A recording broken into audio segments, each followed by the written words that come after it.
खबरों में बने रहने के लिए बेल आइकन दबाएं और फर्स्ट इंडिया न्यूज को सब्सक्राइब कीजिए। और अब बात बहुचर्चित खान महाघूस कांड की, तो मुख्य आरोपी पूर्व आईएएस अशोक सिंघवी ने आखिरकार जयपुर की मनी लॉन्ड्रिंग विशेष कोर्ट में सरेंडर कर ही दिया। अशोक सिंघवी की ओर से जमानत के लिए प्रार्थना पत्र भी पेश किया गया है। विशेष अदालत के जज अरुण कुमार अग्रवाल ने सिंघवी को 15 जून तक न्यायिक अभिरक्षा में जेल भेजने के आदेश दिए हैं। जमानत याचिका पर कल सुनवाई होगी। ईडी के लिए सोमवार का दिन काफी अहम रहा, जब राजस्थान हाईकोर्ट में जमानत याचिका की सुनवाई के दौरान अशोक सिंघवी के अधिवक्ता ने सूचना दी कि उसके मुवक्किल ने निचली कोर्ट में सरेंडर कर दिया है। बहुचर्चित खान महाघूस कांड के मुख्य आरोपी पूर्व आईएएस अशोक सिंघवी के सरेंडर की खबर को इतना गुप्त रखा गया था कि जिस अदालत में सिंघवी को पेश होना था, वहां के कर्मचारियों को भी भनक तक नहीं लगी। हाईकोर्ट में सिंघवी के वकील की सूचना देने और जमानत याचिका वापस लेने के तुरंत बाद सिंघवी जज के सामने पेश हो गए। उसके बाद अशोक सिंघवी के अधिवक्ता और ईडी के अधिवक्ता अदालत पहुंचे। सरेंडर करने के साथ ही जमानत के लिए भी प्रार्थना पत्र पेश किया गया। जज अरुण कुमार अग्रवाल ने जमानत पर सुनवाई के लिए 2 जून का समय दिया है। सिंघवी को 15 जून तक जेल भेज दिया गया है। अचानक हुए सरेंडर के चलते कोर्ट में चालानी गार्ड ही मौजूद नहीं थे, जिसके बाद कोर्ट से फोन कर जेल से चालानी गार्ड बुलाए गए। ईडी कोर्ट में अशोक सिंघवी ने आज दोनों केस लगे हुए थे। एक एसीबी वाला को केस भी था और ईडी वाला भी केस था।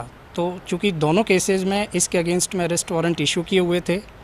एसीबी वाले मैटर में 21 सितंबर 2019 से ये जो है ना कोर्ट के सामने हाजिर नहीं हो रहे थे। इनके बेल बॉन्ड वगैरह जब्त कर लिए थे और अरेस्ट वारंट निकले हुए थे। इसी तरह ईडी के मैटर में ये जनवरी 2019 से फरार चल रहे थे। आज इन्होंने सरेंडर किया। कोर्ट ने इन्हें कस्टडी में लेते हुए 15 जून तक के लिए जुडिशियल कस्टडी में भेज दिया है। पूर्व आईएएस अशोक सिंघवी कानूनी पेचीदगियों का इस्तेमाल कर खुद को बचाने के जतन करते रहे, लेकिन लगातार कोर्ट में पेश नहीं होने के बाद अदालत जांच एजेंसियों से लेकर 3 जिलों की पुलिस को भी फटकार लगा चुकी है। फरारी के दौरान सिंघवी को 1.5 साल से जांच एजेंसियां सिर्फ तलाश ही करती रहीं। इन 1.5 सालों में अशोक सिंघवी ने कानून की हर बारीकी का इस्तेमाल किया, पर राहत नहीं मिली। आखिरकार सिंघवी को सरेंडर करना पड़ा। आज हमने सरेंडर की एप्लीकेशन लगाई और सरेंडर की एप्लीकेशन लगाने के बाद पीएमएलए में बेल एप्लीकेशन फाइल की, जिसकी कॉपी हमने दोनों पीपीज को प्रोवाइड करा दी है, ईडी वाले को भी और एसीबी वाले को। कितने दिन के अभी क्या जेसी किया गया है, कितने दिन के लिए किया गया है और जमानत पे कब सुनवाई? जमानत पर कल सुनवाई है। तब तक के लिए जेसी? हाँ, तब तक के लिए जेसी 15/6 में ऑलरेडी डेट फिक्स की गई है। खान महाघूस कांड प्रकरण में ईडी कोर्ट ने 8 लोगों को आरोपी बनाया था, जिसमें से 5 ने पहले ही कोर्ट में सरेंडर कर दिया था और राशिद शेख और तमन्ना बेगम फरार चल रहे हैं। दरअसल केंद्रीय खनन मंत्रालय ने 30 अक्टूबर 2014 को नए खान आवंटन पर रोक लगा दी थी।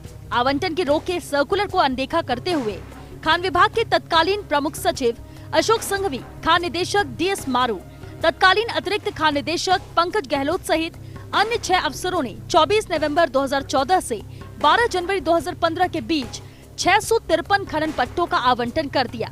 16 सितंबर 2015 में एसीबी ने खान विभाग में चल रहे घूस कांड का खुलासा किया था। एसीबी के मुताबिक चित्तौड़गढ़ में बंद पड़ी 6 खानों को चालू करने के एवज में 22 करोड़ के डील का खुलासा किया था। दलाल को 2.5 करोड़ के रिश्वत के साथ गिरफ्तार किया गया था। एसीबी के साथ ईडी ने पूर्व आईएएस अशोक सिंघवी सहित अन्य आरोपियों पर मनी लॉन्ड्रिंग की धाराओं में केस भी दर्ज किया था, जिस पर ईडी कोर्ट ने 21 जनवरी 2019 को प्रसंज्ञान लेते हुए सभी आरोपियों को गिरफ्तारी वारंट से तलब किया था। तभी से सभी आरोपी फरार चल रहे थे। फरवरी 2020 में इस मामले में 5 आरोपियों ने सरेंडर कर दिया था। वहीं अशोक सिंघवी ने ईडी कोर्ट के प्रसंज्ञान आदेश को सुप्रीम कोर्ट तक चुनौती दी, लेकिन राहत नहीं मिलने के बाद आखिरकार सरेंडर करना पड़ा। Nizam Kantalia, first India news, Jaipur. खान महाघूस कांड का खुलासा 16 सितंबर 2015 को हुआ था, जिसमें तत्कालीन खान विभाग के प्रमुख सचिव अशोक सिंघवी समेत 6 को गिरफ्तार किया गया था।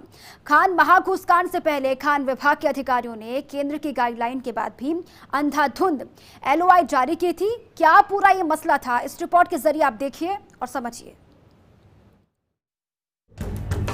खान महाघूस कांड में आरोपी अशोक सिंघवी का सरेंडर। 1.5 साल से फरारी काट रहे थे अशोक सिंघवी। 16 सितंबर 2015 को हुआ था घूसकांड का खुलासा। 19,000 से ज्यादा आवेदकों के साथ हुआ था खिलवाड़। चहेतों के खनन पट्टे जारी करने के लिए दिए गए थे मंशा पत्र। 1.5 साल से फरारी काट रहे खान महाघूस कांड के मुख्य आरोपी पूर्व आईएएस अशोक सिंघवी की कोई चाल नहीं चली है। आखिरकार सिंघवी को कोर्ट में सरेंडर करना ही पड़ा। ये पूरा मामला अपने चहेतों को केंद्र की गाइडलाइन को धता बताकर आखिरकार खनन पट्टे आवंटित करने का है। राजस्थान में 30 अक्टूबर 2014 से पहले खनन ब्लॉक्स खाली नहीं थे, लेकिन नया MMDR एक्ट आने की केंद्र ने गाइडलाइन जारी कर दी और महज 2 महीने में खनन क्षेत्र रिक्त हो गए। आवेदन मांग के लिए और एक ही दिन में आवंटन भी कर दिए गए। आवेदनों की न मौका जांच हुई, न एस्टीमेट हुआ, डिमार्केशन भी नहीं हुआ और राजस्व रिपोर्ट भी नहीं ली गई। जिस जगह का आवंटन हुआ वहां मिनरल कौन सा था और LOI किसी और मिनरल की जारी की गई। खान विभाग के तत्कालीन निदेशक DS मारू बिना जांच किए ही फाइलों पर दस्तखत करते गए। मुख्यालय में मेजर मिनरल के MME NS शक्तावत ने भी जांच करने की जहमत तक नहीं उठाई। जब पूरे मामले की लोकायुक्त ने जांच की, जिसमें 19,000 आवेदकों के आवेदन, इसके बाद की पूरी प्रक्रिया को जांच के दायरे में रखा गया। लोकायुक्त ने देखा कि लोगों ने आवेदन लगाए, जिनके आवेदनों पर आवंटन हो गया, उनका क्या कसूर था। रिश्वतखोरों की जमात ने न केवल सरकार को करोड़ों का चूना लगाया, बल्कि हजारों लोगों की गाढ़ी कमाई को एक ही झटके में हड़प लिया। केंद्र ने गाइडलाइन जारी कर सभी राज्यों को साफ कर दिया कि नया MMDR एक्ट लाया जा रहा है, जिसमें पहले आओ पहले पाओ की व्यवस्था को खत्म कर नीलामी से खनन आवंटन किया जाना प्रस्तावित है। ऐसे में कोई भी राज्य नए आवंटन ना करे। फिर भी अशोक सिंघवी और उनके मातहत अधिकारी दलाल संजय सेठी ने मिलकर 1 नवंबर 2014 से 12 जनवरी 2015 की अवधि में 548 मंशा पत्र और 53 PL सहित कुल 601 आवंटन कर दिए। मामले से ACB ने 16 सितंबर 2015 को पर्दा उठाया। सिंघवी सहित 8 लोगों को गिरफ्तार कर लिया गया। इसके बाद सरकार ने जांच समिति का गठन भी कर दिया और समिति की रिपोर्ट के बाद 19 अक्टूबर को सभी 601 आवंटन रद्द कर जांच लोकायुक्त को सौंपी गई। 12 जनवरी 2015 से पहले ही 634 LOI को संदेह से देखा गया। खान महाघूस कांड में 8 आरोपी बनाए गए हैं। इसमें खान विभाग के तत्कालीन प्रमुख सचिव अशोक सिंघवी, तत्कालीन उप निदेशक खनन पंकज गहलोत, खान विभाग के तत्कालीन SC पुष्कर राज आमेट, CA श्याम सुंदर सिंघवी, दलाल संजय सेठी, खनन कारोबारी राशिद शेख, खनन माफिया धीरेन्द्र सिंह, तमन्ना बेगम का नाम भी शामिल है। खान महाघूस कांड का प्रकरण अदालत में भी पहुंचा है, लेकिन इस अवधि में retired IAS Ashok Singhvi Ferrari काट रहे थे, जिन्होंने आखिरकार सरेंडर कर दिया है। बहरहाल जांच एजेंसियों को अभी भी 2 आरोपियों की तलाश है। Nirmal Tiwari, first India news, Jaipur.